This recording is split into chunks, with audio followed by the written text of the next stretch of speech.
So your food allergic child wants to play a sport. Great. My boys love lots of sports, but the hang-up can come when they want to serve a snack or a treat after every single game. Welcome to Megan's Minute, a monthly installment for our Allergic Living magazine where we'll take a few minutes and we'll talk about everyday issues that come up in the world of food allergies. I'm excited to have you here today. Today we're going to talk about soccer and snacks.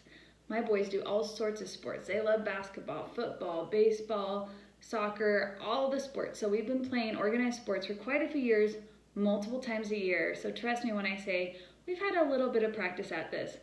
And while my way may not be the perfect way to do it or fit for your family, hopefully it will spark some juices to help you feel maybe more comfortable if you're just stepping into organized sports as well.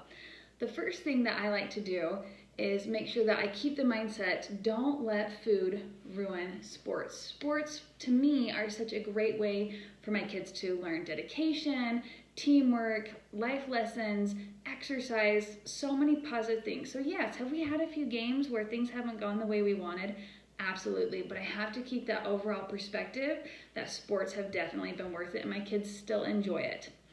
The other thing that I want to point out is that get the coach's info immediately. Get their email, get their phone number, and I like to talk to them directly. I explain that my boys have, and I make sure to use the words life-threatening food allergies. These are not intolerances, that they would need an EpiPen administered if they were to get the wrong thing, and so could we please, if we're going to do snacks after the game, have some safe options.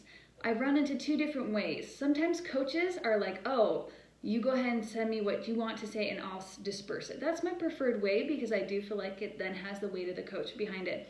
A lot of times coaches are just volunteer parents and they don't feel comfortable doing that, so they'll ask that I contact everyone. I'll forward it out to everyone.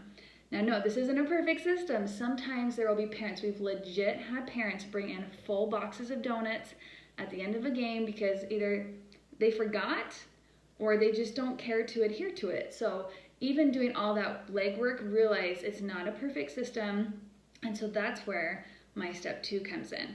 I'd like to still give parents the feeling of choice and understanding. So when I send out the list, first of all, I have a template in email and text that I send out every season for the various sports, so I'm not reinventing the wheel. That will save you some time and consternation trying to figure out how to word it.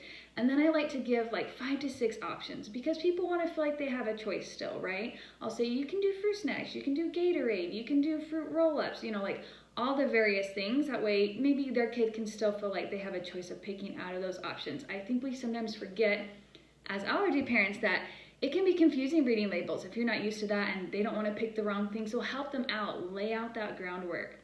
Now, what happens when the parents forget or they purposely choose not to? I've taught my sons to say, to go up, to whenever everyone's getting treats handed out. My sons are old enough now that they can recognize, they know, oh, this is not something I've ever eaten before, so it's probably not safe.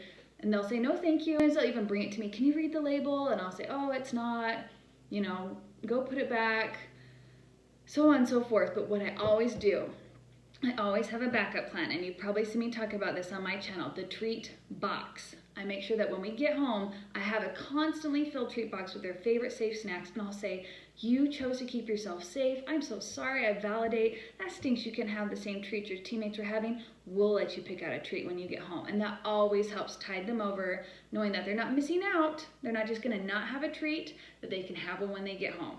And that has really helped alleviate some of the feelings of being left out. I hope that this helps spark some juices for you, that you'll find your own creative ways to help your kids still be involved in organized sports, but also keep them safe. Be sure to tune in next month for Megan's Minute with Allergic Living. We're so excited to have you here.